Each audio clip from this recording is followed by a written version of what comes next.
Welcome to Unit 5.4, where today we're going to talk about the first derivative test. So the first derivative test is a test to see whether or not a function has a maximum or a minimum. So if your f prime goes from a negative to a positive, you have a minimum. And if f prime goes from a positive to a negative, you have a maximum. Looking at this f prime graph, we can see that your graph goes from a positive to a negative at this point, and it goes from a negative to a positive at this point, because we know that the top above 0 on the y-axis is positive and below 0 on the x-axis is negative. Now, if you're given a point that is on the line of the x-axis, it is not going from neither positive or negative to positive. Remember that. So you won't have a max or min at this point. But this, since it's going from positive to a negative, you have a maximum here.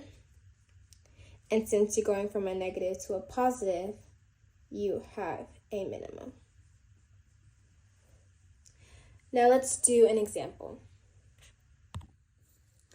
If I were given the equation g prime of x equals x plus 4 times e to the power of x, and I wanted to use the first derivative test to see if there is a max or min at a certain point, the first thing I want to do is equal my equation to 0.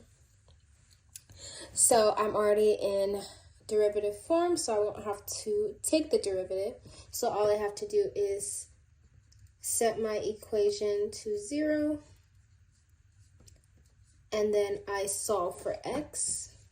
So we have e to the x equals 0, and we have x plus 4 equals 0. That'll give me x equals a negative 4. And e to the x cannot equal 0, so that won't exist.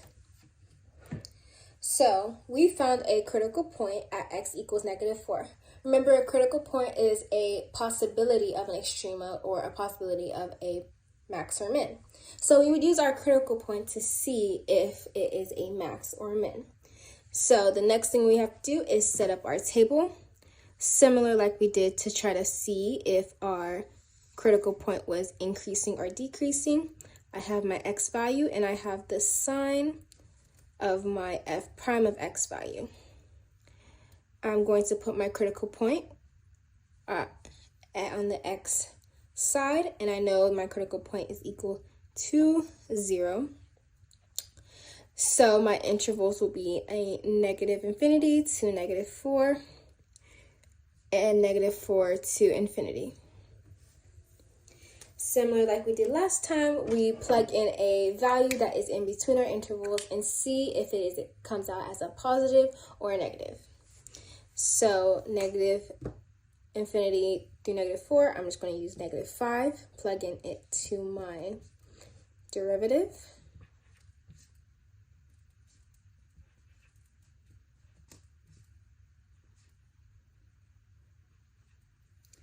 And then for my next interval, I'll plug in a 0 because it is between negative 4 and infinity. Plug in 0 to my derivative equation.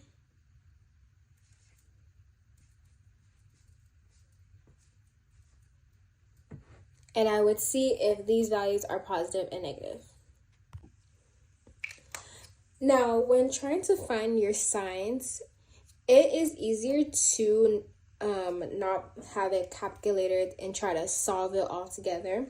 If you know that negative 5 plus 4 gives you a negative, and a negative times another number that is positive gives you a negative number, then you know that your sign is negative. So for my second equation, 0 plus 4 equals positive.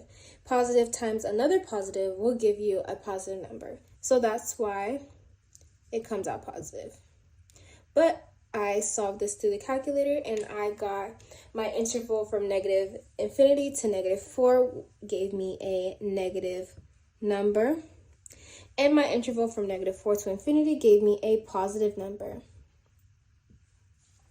So we can see that our graph or our interval goes from a negative to a positive. And remember when we said if our f prime goes to a negative to a positive, we get a minimum.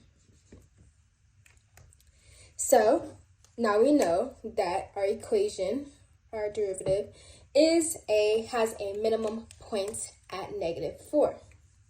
Thank you for watching.